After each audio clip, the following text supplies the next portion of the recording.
Man, Tony, you seem sort of real relaxed coming into this fight, man. How was your training camp? And just coming off, the last fight obviously was a draw, wasn't exactly what you were looking for. Just how was your mental state?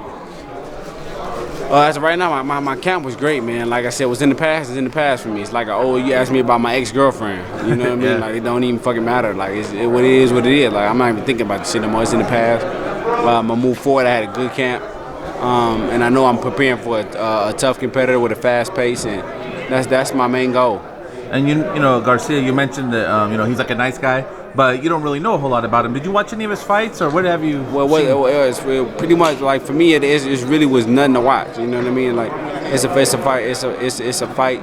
I know how to fight.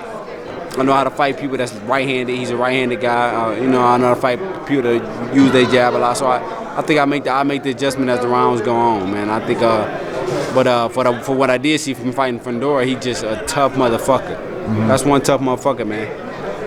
And for me to be coming off a draw to be fighting somebody like that, just like, oh yeah, that's the kind of guy I want. You know what I mean? I can't chill, I can't relax, I can't pose. I gotta stay focused all the way through to get the win, and that's what I need in my life right now. And assuming everything goes the way you plan, who do you want next? I mean, this whole fight card is your weight division. We got Charlo and Castano again. Like I said, man, the whole division is stacked. So whatever Al got for me next, man, he got for me next. I don't call out fights, I don't ask for fights. Whatever's gonna happen for me happens for me.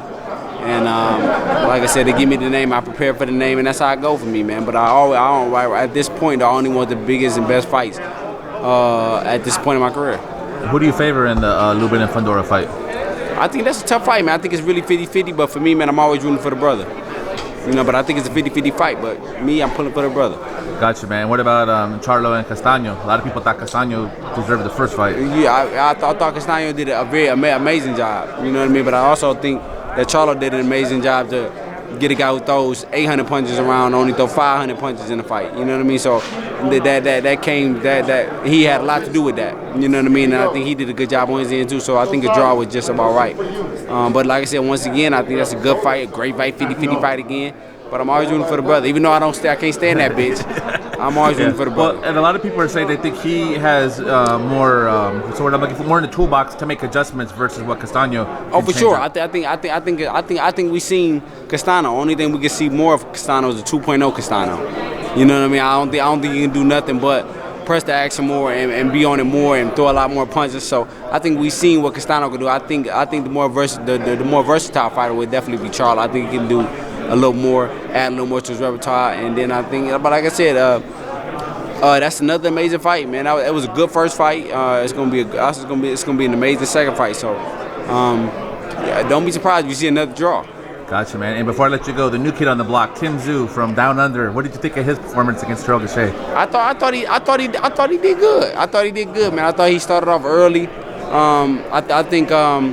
I think he got a lot of gaps, man. I think he got a lot of holes in his offense, though, man. I think he got a lot of holes in his offense and his defense. He walked straight in, and I think you fighting a Sergio Garcia who's a little bit older, I couldn't really respond like the Sergio Garcia probably would have fought 2 years ago. You know what I mean? And I think the gaps that he showed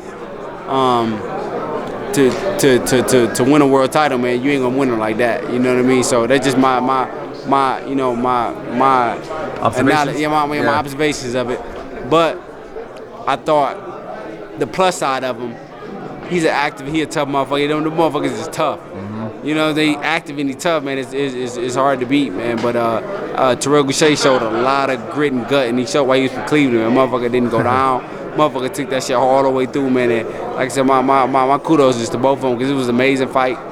And but like I said, I would have had love to went over to Australia to fight him, man. But just so happened it didn't go through. But well, hey, now he's with PBC. Maybe it's a future fight. Oh yeah, for sure.